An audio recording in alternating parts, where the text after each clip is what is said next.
everyone. Welcome to another episode of Taking Up Space on Michelle A. Mayer podcast. Always excited about coming forward. Today's no different, you guys. I have a really thought-provoking conversation for you guys that I'm going to build upon off of the video I did not too long ago about President Trump and his canceling the DEI and affirmative action programs. This will not be completely on DEI and affirmative action. It will be actually about the age that we are embarking upon. We're currently in the information age, y'all, where we could look on our phones, on our computers, and access information in seconds that took those 50 years ago, that lived 50 years ago, months, weeks to access, if ever. They could ever get their hands on it. They could even find out who had this such knowledge. At this time in life, we all could communicate in real time amongst one another between thousands of miles, hundreds of miles. Our experiences in real time. Now, I don't know if this has ever been possible. You know, I have seen on different drawings and depictions, people holding what look like smartphones. I don't know if those are real or not, but as far as what I've been told and what, this generation or this particular way of life has been taught to us, those that manage this particular way of life have taught to us in this particular way of things. We're the only ones that have had this amount of information at one time at our fingertips.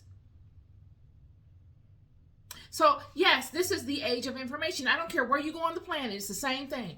I don't care if you go to the most indigenous area on the planet. Those people could get in contact with someone that has information within their community. I was looking at something online. Hopefully I'll find it, and if I do, I'll put it in this video.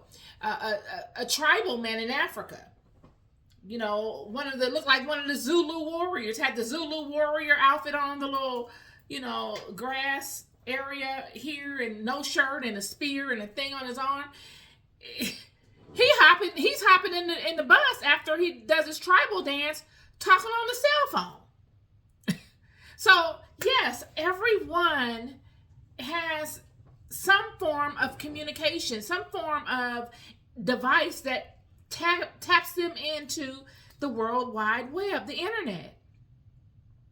Whereas I'm not sure that we were ever able to do such things before. How does this relate to DEI? Where am I going with this? Well, friends, we're currently in the age of information, but we are approaching the age of experience. And it is our job, or was our job, while in this age of information, to soak up as much knowledge and information as we can and experience as we can on whatever fascinated us. You could pick anything you want. No one could force your fascination upon you. You choose your fascination, or you hone in on your fascination. And you allow it to, you nurture it, you feed it. How do you feed it? You learn about it. You feed your fascination by going online or reading in books information to grow your knowing of that thing.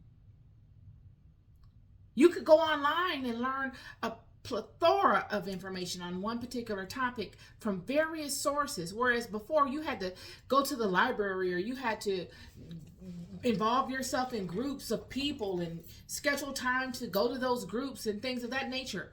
Whereas now it's at your fingertips, it's yours in moments.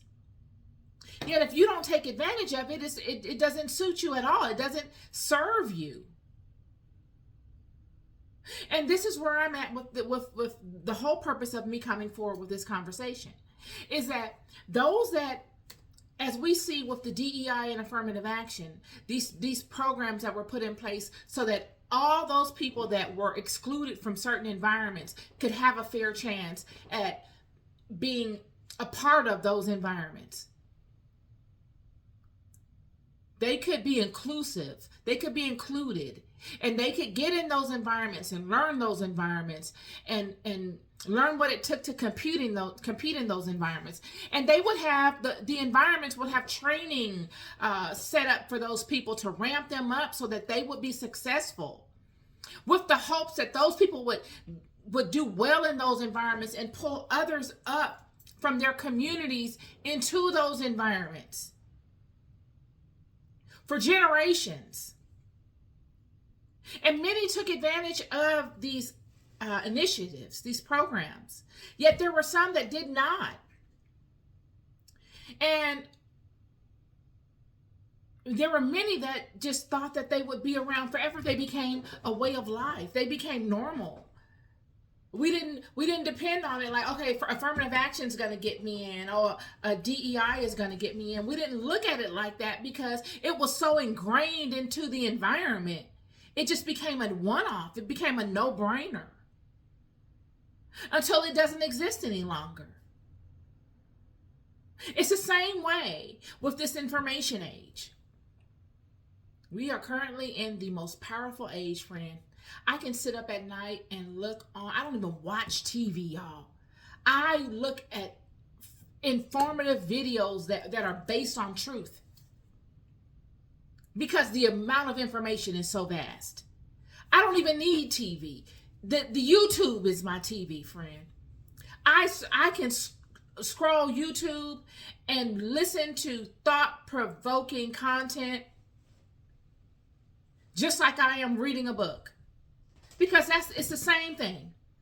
YouTube is just like reading a book. Here I am with my nose again. YouTube is just like reading a book, because the author of the book is just typing out their thoughts. The author of that YouTube video is just expounding verbally upon their thoughts. It's the same thing. It is the exact same thing. And I'm here to tell you that the author of the book, when the book was first written, there were people downplaying book writing. There were storytellers in tribal communities that had passed on this information by word of mouth that were downplaying those that were writing it in books. Just as we have those that write books that downplay people that make YouTube videos. It is the same thing, but it's all the communication of their wisdom regardless. So, you have all of this information at your hands, but if you don't utilize it, you lose it. If you don't utilize it and it goes away, you cannot be angry at anyone. Why did I bring up DEI and affirmative action? Well, because President Trump got rid of these programs because he transitioned from these programs to a merit-based way. He's saying, okay, we're done with the ramp up, the all inclusion type of thing. You guys have been included. You all have settled in. And this is not just for African American people, you guys. All were included. Whites, blacks, Hispanics,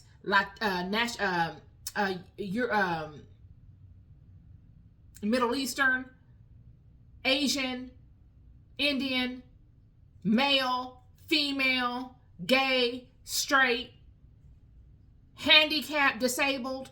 All these people fall under this particular umbrella. So it's not just a black thing. It's a huge population outside of blacks that fall under this particular criteria. But he's saying all of you all have had an advantage. All of you all have had your shot. We leveled the playing field for a tremendous amount of time. We're talking 60 years.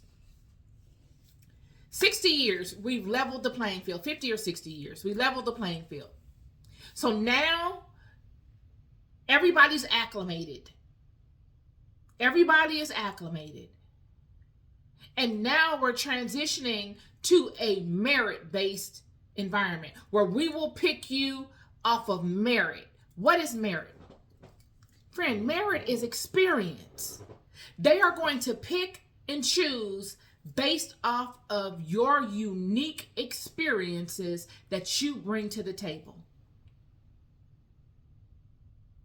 How does this come into play to this conversation?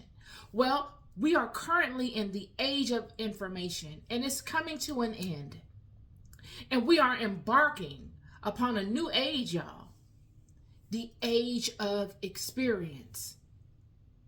Many people are not seeing this, and I have to come forward with this. I've been marinating on this for about a week or two in little pieces, and again, it just came to fruition in its fullness, and I'm offering it up. The age of experience is the age that we are embarking upon. The age where you capitalize off of what you know. Not what you think, but the path that you have pondered in your walk in life. That if you didn't have the internet, if you didn't have anything, any type of tool to project that thing that you know, you could still project it and it could still be effective. How does this matter? Why does this even matter? Why am I even bringing this to light? Well, because there will be some that will capitalize greatly off of this particular new environment coming. Those that have paid attention to their walk, those that have paid attention and honed in on their fascination or their particular that particular nuance that they're good at, whether it's science, mathematics, spirituality, chemistry, communications, whatever that is, management of people, leadership, whatever that is, you've honed in on it and you are effective in it because you've taken the time to really work it, to pay attention to it, to gain the vital experiences you need to be at the top of your game within that capacity. Those people will be extremely important in this age coming, this new age of experience. Yet those that have not, they'll be just as important, but in another way. They will be reliant upon things to get them through. Whereas those that honed in will not be so. They won't be as much. Those that have not honed in will be reliant upon the technologies put in place to empower that which can hone in on the experiences, that are willing to hone in on the experiences and be useful. What is that? That is AI. I'm going to read to you what AI is. I did a brief query on AI. And I got a field of science concerned with building computers and machines that can reason, learn, and act in such a way that would normally require human intelligence or whose data scale exceeds what humans can analyze. Yeah. They're those that have not honed in, those that have not perfected their gifts, whatever they are, will be reliant upon those that are either people or systems. I'll go further.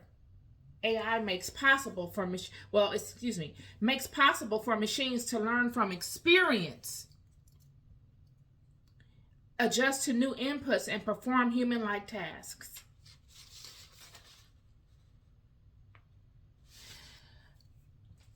So those that have not paid attention, that have not capitalized on the experiences, they just don't have the experiences. They're not capable. They're not strong in the experiences. Will be reliant upon things such as AI to be able to bridge that gap, to be able to get their needs met, their basic needs met, to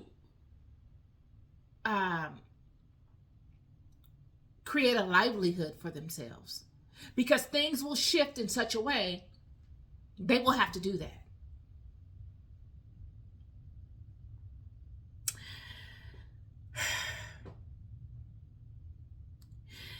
The world itself is changing. The way people are doing business, the way people are buying and shopping is changing, friend. You can see it.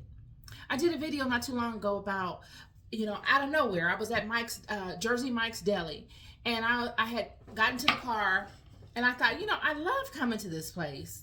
I mean, the food is good. I like the way they prepare it, but it's really the feeling I get when I go in there. Everybody's so happy, and it's not that fake happy either. It's not hi, and then they get back to doing what they're doing because they're having a hard day. It's a genuine happy kind of thing, and I like the way that they prepare my food. And I did a video on it, and I said, well, I would travel 7 or 10 miles to get one of these if I had to. I mean, honestly, I would. If I'm in a rush, I probably wouldn't, but I would go the distance. I would go whatever the distance is that I could go at that particular time to get this type of sandwich, rather than going to a more popular retail chain that serves the same types of sandwiches. If I couldn't afford Jersey Mike's, because Jersey Mike's is not cheap. If I couldn't afford it, I would just rather not have it and get something else than to downgrade and go somewhere else because I enjoy Jersey Mike's so much. And it's not, again, the food is good, but it's not just the food. It's the overall experience. Even if I went to another Jersey Mike's and I had a bad experience, I wouldn't quit Jersey Mike's and say, okay, I'm not going to Jersey Mike's ever again. I would just not go to that one and go back to the one that I normally go to because of my experiences with Jersey Mike's. It's the same way that people are approaching their interactions with businesses. It's not about what other people say you should be buying anymore. It's not about that high ticket item because it has a brand name anymore. We've been there and done that. It's about how do I relate to this brand? How does this brand represent me? And what do I look like representing this brand? It's really that type of environment that we are in. It shows one to be a thinker in a way, it really does, to show one to be a thinker in a way, to say I'm going to deviate from what everybody is doing and buying these huge ticket items, which some of them are worthy to be bought. I enjoy them myself. But some of them you're like, okay, I don't need to buy that. I can downgrade to this and buy that because it has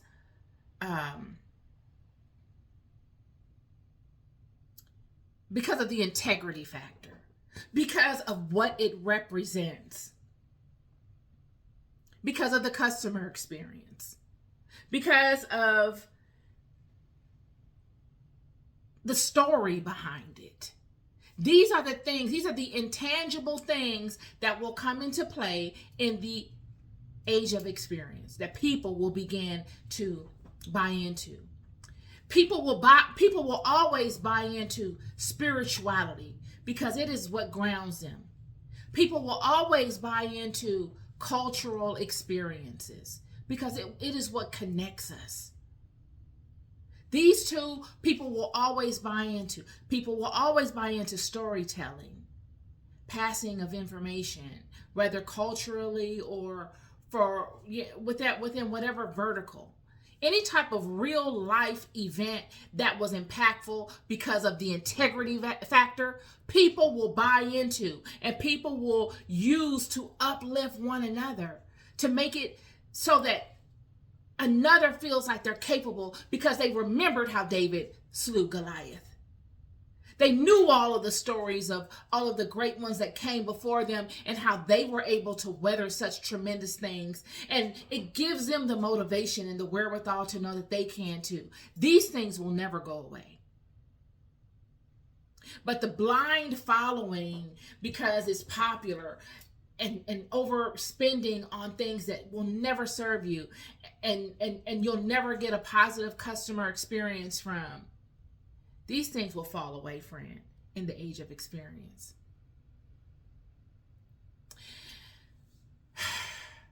The bringing together of one another in the form of all of our offerings our unique offerings to better one another, for another to look at and say, oh wow, that's interesting how they put that spin on that. I'm going to try that, and then I'm going to try it in this new way, is what we will see in the age of experience. A lot of that. A lot of that. It will be an age where you must come to the table with your unique offerings. Yet getting back to the merit-based ideology and the AI factor. How is the merit-based ideology going to hold itself up against AI? If you are all vying, if you have people vying for particular slots at things, and one can just go, let's just say this. With AI, I have a skincare business, and I was in a rush, and I was looking to create some product descriptions so that I can just real quickly put myself out there on this particular website. And so someone said, go on to this AI-driven app and let them create your product descriptions for you, because it takes time. Many people don't know. It takes a lot of time to put together thought-provoking product descriptions, because the descriptions is what really sells the product. Your customer doesn't have the product in hand. They're not at the store seeing it. They're online seeing it. And you must create a colorful descriptive that really speaks the truth of the product to make someone want to buy it.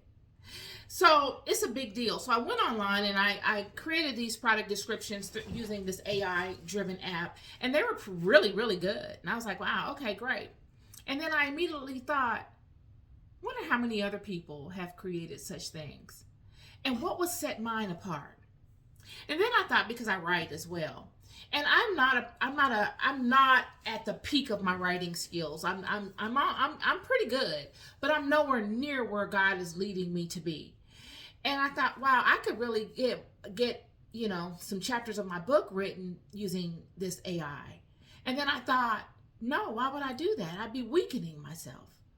I'd be making myself weak by depending on AI to do that which I can do.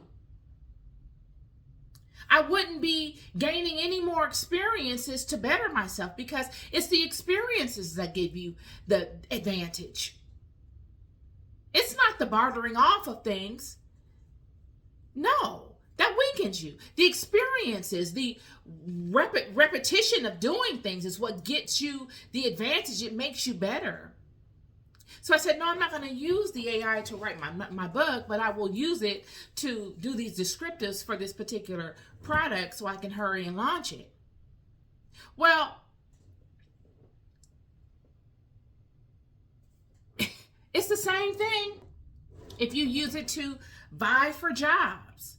What is the difference? Okay, if you are in college and you're looking to graduate, you're looking to get your PhD, and you got to write a dissertation. What makes your dissertation more thought-provoking than someone else's if you get it off of ChatGPT or something? How do you structure this merit-based scenario in these types of environments? What is the weighing of the scales as it relates to was this content created by you, or was this AI driven? And that really brings me to the meat of the conversation. Because see, friends, it doesn't look like it in a lot of instances, but everything that goes on usually is displayed to us. Everything that's coming is usually displayed in some way. You just need to see it. Look at the going away of DEI and affirmative action. They were there for a season, 60 years. If I'm not mistaken, 50 or 60 years. Then they went away. And if you weren't ready for them going away, that it didn't matter. There was nothing you could say about it because you had it so long. The age of information. It's here amongst us. Yet if you don't take advantage of grasping the information and learning something and using the information to help you, be resourceful, empowered, you'll have no one to blame. I was driving. I have a trucking company real quick. I was driving through Nevada. Nevada has a lot of dead zones. I was driving through Nevada using my GPS. And I hit a dead zone and the GPS went down. Internet completely went down. And I panicked and I was like, oh my goodness, what am I going to do? I'm in this truck by myself. There's no other trucks really on the road. It's about 130 degrees out here. What am I going to do? And I am in the middle of nowhere, like literally nowhere. What am I going to do? And it's sort of like that when these things run out. So my internet shut down. I did not know how, I didn't even know where I was. I was just solely dependent on the internet. And it was in that moment that I decided, I came to the realization of how dependent I was on the internet, the GPS.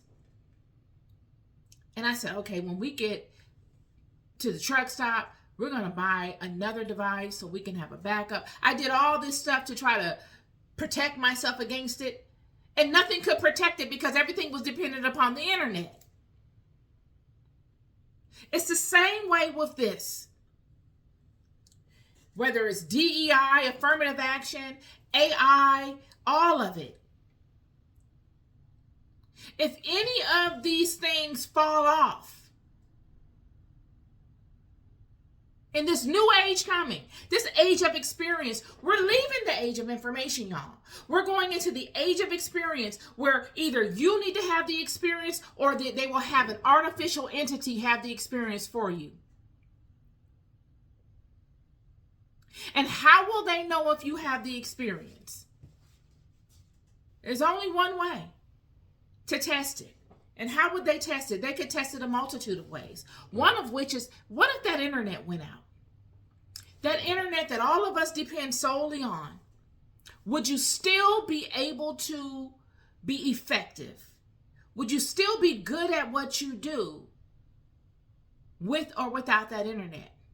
Because I'm here to tell you that on the brink of AI, there will be many people that will become so reliant on AI that they will become completely unreliant on their own set of skills. They will swap out all the skills that they have or will need to have and depend on AI to have them. All of them. And then what use will you be? How useful will you be? These are just conversations for you today.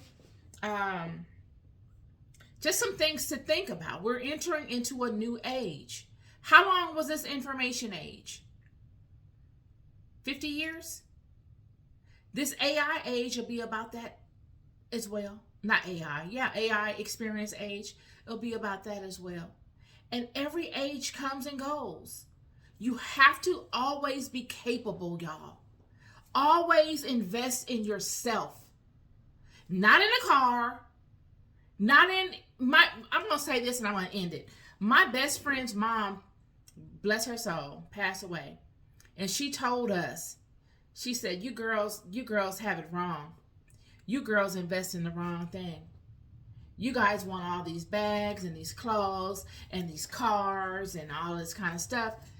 Invest in yourself. That was the best thing. I never forgot that she told me that. And she was surely right.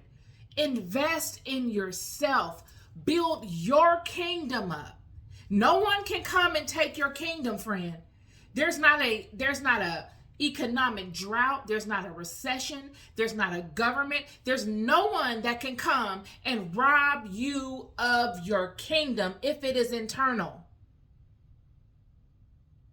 All of these things are great. They are tools. And that's it. You'll rely on the inner structure of your own kingdom. This is my conversation for you today. You love more than you'll ever know. I'll never stop telling you. Be good to yourselves and be good to each other. Peace and love.